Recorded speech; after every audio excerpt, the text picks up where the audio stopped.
Olá pessoal, comandante Leonardo Matos aqui. Esse é o nosso Conexão Geo número 107. Hoje é sexta-feira, dia 13 de novembro. No último Conexão Geo, no 106, eu falei um pouco sobre como deveria ser a política externa do presidente Biden após ele assumir no dia 20 de janeiro de 2021. Se ele realmente vencesse, né, na sexta-feira nós não tínhamos ainda certeza da vitória dele. No sábado essa vitória confirmou, mas o tema da semana até hoje, temos assim, um grande tema aí da mídia internacional, é a questão do Trump não ter reconhecido a vitória do Biden. Em termos internacionais, grande parte dos líderes internacionais reconheceram a vitória do Biden, já o cumprimentaram. Hoje, a China reconheceu, nessa sexta-feira, a China reconheceu o presidente Biden e dos países aí mais relevantes, faltando Rússia, Brasil e México. Em relação ao governo do presidente Biden, volto a insistir, o presidente Biden, ele, embora seja do Partido Democrata e se auto-intitule como de centro-esquerda, eu tranquilizaria meus amigos de centro-direita de que o Biden está bastante mais ao centro-centro do que centro-esquerda. É um político tradicional americano, 6 mandatos como senador, 6 mandatos. Ele foi eleito senador em 73, né? O Biden completa 78 anos na próxima sexta-feira, muito experiente, vice-presidente por 8 anos, 2 mandatos. Ou seja, não é um amador, né? Não é um aventureiro que vai assumir a Casa Branca. É importante a gente entender que o grande desafio do Biden vai ser a questão do combate ao coronavírus e a recuperação da economia americana. Esses 2 pontos são os pontos mais importantes, vão tomar bastante o tempo dele. As questões externas ficarão em segundo plano. Ele vai voltar para o Acordo de Paris, né, do meio ambiente. Com relação às outras situações internacionais, ele vai, digamos assim, atacar uma de cada vez. Há muita expectativa com relação a exatamente como ele irá proceder em relação à China, Rússia, situação Irã, Coreia do Norte, são as questões aí que vejo como mais relevantes, digamos assim, no cenário internacional, que aguarda-se a posição do Biden. Em relação ao Oriente Médio, Afeganistão, vai continuar com a política de que o próprio Obama, né, o Biden era o vice-presidente do Obama, o Obama já tinha iniciado essa política de retirar as tropas americanas da região de uma maneira geral, tanto do Afeganistão como de Iraque, Síria, etc. Mas fica a grande questão em relação ao Irã. Vocês lembram, eu comentei isso na semana passada, do acordo em relação ao programa nuclear iraniano. Foi um acordo firmado na época do governo do presidente Obama, que o Trump saiu desse acordo em 2018, aumentando aí as tensões aí com relação ao Irã. E agora fica essa dúvida, como que o Biden vai proceder exatamente em relação ao acordo nuclear com o Irã. Em relação à Rússia, temos questões em aberto, sem sombra de dúvida, principalmente a questão dos acordos bilaterais em relação a mísseis balísticos e controle de armas, etc. É uma questão importante. Lembrando que ainda temos ali uma crise no leste da Ucrânia, né? 2014, a Rússia reincorporou a Crimeia e tem ainda ali algumas províncias no leste da Ucrânia que são favoráveis à Rússia. Então vamos aguardar aí, mas a grande questão, o grande desafio do Biden como presidente, ele assume no dia 20 de janeiro, é a questão do Covid e a questão da economia americana. Falando em Covid, nossa segunda parte do Conexão, que já temos feito, números, de maneira geral, nos Estados Unidos realmente explodiram, como estava previsto, principalmente em função dos comícios, campanha, etc., muita gente na rua. Ontem, quinta-feira, foram mais de 160 mil casos.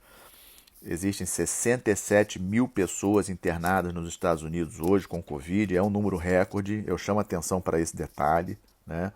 Muitos têm falado comigo, não, Leonardo, mas o número alto de casos confirmados de Covid tem muito a ver também com os exames, eu concordo, é verdade, mas no número de internações é um número que preocupa. Essa semana, a média de mortos nos Estados Unidos por Covid manteve-se acima de 1.000 pessoas morreram essa semana, ou seja, é preocupante. Na Europa, os números também continuam altos. Países com piores números, Bélgica e República Tcheca. A República Tcheca com 270 mortos para cada 1 milhão de habitantes. Se a gente é um número abaixo do pico, né, na época de abril. A Bélgica chegou a ter um pico maior do que esse, mas é um número preocupante. Bélgica também. República Tcheca e Bélgica são os dois países da Europa em pior situação. França e Espanha com 100 mortes por 1 milhão de habitantes nos últimos 14 dias.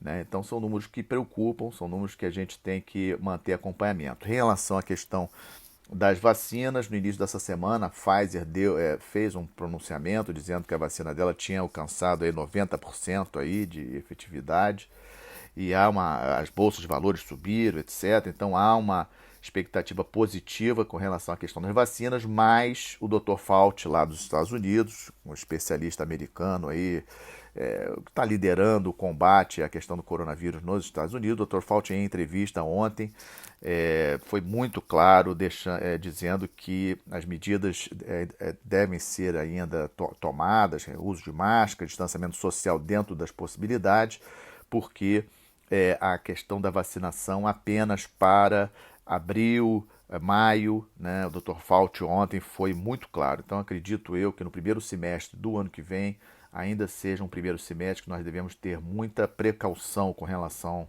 ao Covid. No terceiro quadro do disputa, que eu sempre faço, né, de ter feito disputas hegemônicas, chama atenção para dois eventos ocorridos na Ásia essa semana. Na segunda-feira, fuzileiros navais americanos chegaram em Taiwan pela primeira vez desde 1979, fuzileiros navais americanos em Taiwan para treinamento com os militares taiwaneses.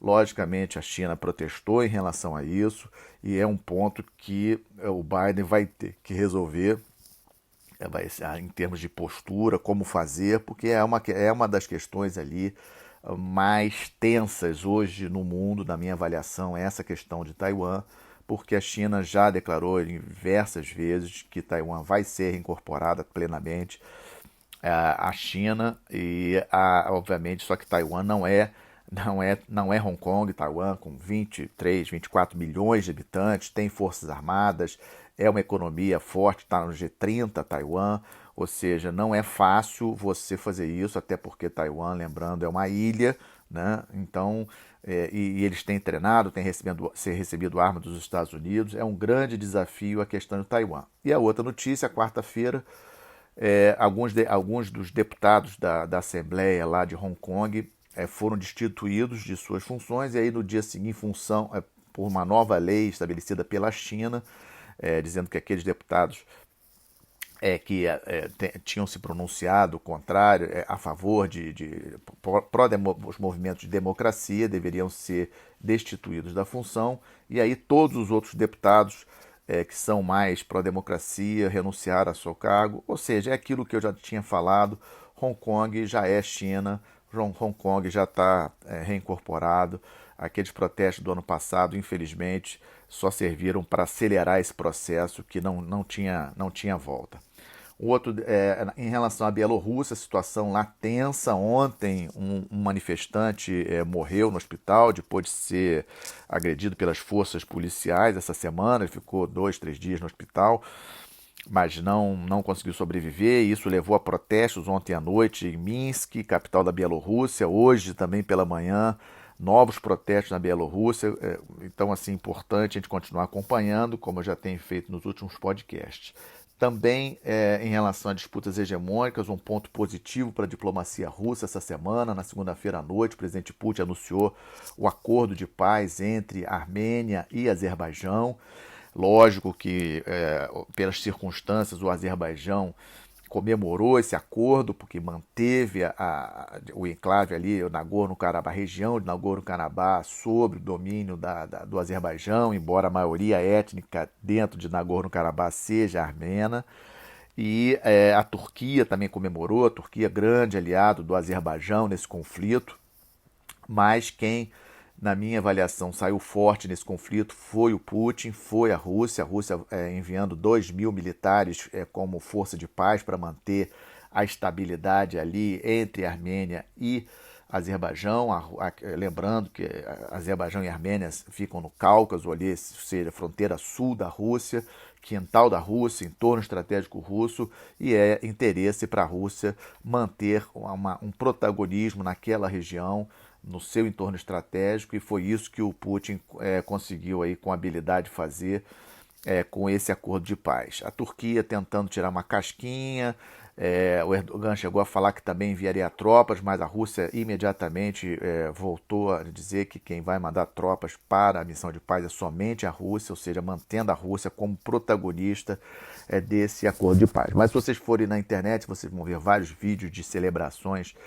na Turquia e no Azerbaijão em função desse resultado. Mas acabou sendo positivo porque era o conflito aí que mais, digamos assim, mais forte estava ocorrendo no momento no mundo inteiro, era esse conflito aí que se arrastava por várias semanas. Então, uma vitória da diplomacia russa.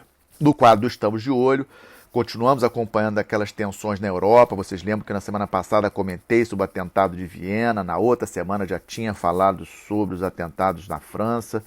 Hoje, sexta-feira, então, a França está homenageando aí os 130 mortos naqueles massacres de Paris de 2015, né, naquela boate Bataclan, e acontecendo outras coisas também lá na França. E nessa semana, quarta-feira, um louco metralhou a embaixada saudita lá em Haia, na Holanda, causando um certo estresse, mas não tivemos mortos nem feridos, mas um certo estresse, ou seja, os ânimos, digamos assim, há ainda um ambiente de tensão na Europa, isso é importante a gente destacar, em função do relativo lockdown tocado em vários países europeus. Isso, obviamente, está facilitando as forças de segurança da Europa no sentido de manter a situação um pouco sob controle, mas é uma questão importantíssima que ainda nos preocupa. Essa semana também estamos de olho na evolução do quadro do Peru, um impeachment relâmpago contra o presidente peruano, Martín Vizcarra. Lembrando que o Peru é o país aí das Américas, do continente americano, que mais sofreu na proporção de mortos por milhões de habitantes em função do Covid. E o presidente Vizcarra já tinha sofrido um processo de impeachment antes, tinha conseguido se livrar, mas agora ele acabou sendo retirado do poder, fez um discurso, saiu de maneira pacífica, digamos assim. O Peru tem eleições gerais previstas para 11 de abril de 2021. Então é importante, nós seguimos acompanhando aí, ocorreram alguns protestos em Lima, principalmente, da população que não gostou do resultado desse impeachment. O Vizcarra não tinha apoio no Congresso, então, assim, algumas acusações de corrupção, etc. E aí o Congresso conseguiu derrubar o presidente peruano, então uma certa instabilidade no Peru, um país amigo, nosso vizinho, já estamos de olho. Na Bolívia, a posse do presidente Luiz Arce no último domingo, muito pouco prestigiado em termos de líderes mundiais. O Brasil foi representado apenas pelo seu embaixador lá em La Paz. Muito pouca gente foi. No dia seguinte, o Evo Morales, como estava previsto, entrou no país de maneira aí, entre aspas, triunfal, o povo recebendo ele na fronteira com a Argentina. O presidente Fernandes da Argentina fez aí um ato midiático de levar o Evo Morales até a fronteira. A Argentina com mais de 1 milhão de mortos, uma crise econômica terrível, e o presidente Fernandes consegue tempo para ir fazer esse ato midiático na fronteira lá com a Bolívia, né? Lamentável. Mas estamos de olho aí com relação aos próximos movimentos da Bolívia. Primeiro, o movimento aí importante, ele reatou relações aí com a Venezuela do Maduro, já recebendo aí um novo embaixador venezuelano, mostrando que politicamente está alinhado com a Venezuela. E na parte das boas notícias, Polícia Federal, recebi isso de um amigo da Polícia Federal, é realmente um dado importante, bateu recorde essa semana de apreensão de bens associados ao narcotráfico, um recorde histórico na Polícia Federal, 660 milhões de reais já foram apreendidos de narcotraficantes brasileiros esse ano, bateu um recorde, nenhum outro ano tinha chegado a essa marca, e nós ainda não acabamos o ano, ou seja, uma boa notícia. E também, na segunda-feira agora, vamos celebrar, o Dia da Amazônia Azul, dia 16 de novembro.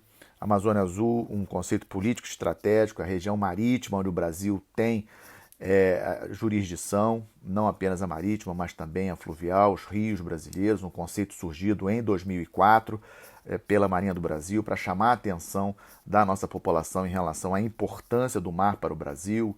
Mais de 90% do comércio exterior brasileiro vem pelo mar, flui pelo mar, vem e volta, exportações e importações, 94% do petróleo, quase 90% do gás brasileiro, mais pesca, ou seja, a economia azul, a Amazônia Azul é importante. Segunda-feira, dia 16, dia da Amazônia Azul. Acho muito. Nós temos que divulgar isso para a nossa sociedade, saber que o oceano, que a Amazônia Azul, que esse espaço marítimo, 5,7 milhões de quilômetros quadrados, mais da metade do território brasileiro, ou seja, é sim um motivo importante para nós chamarmos a atenção, e é com isso que eu fecho o nosso Conexão Geo número 107. Desejo a todos um bom final de semana, uma boa semana e até a próxima sexta-feira. Obrigado.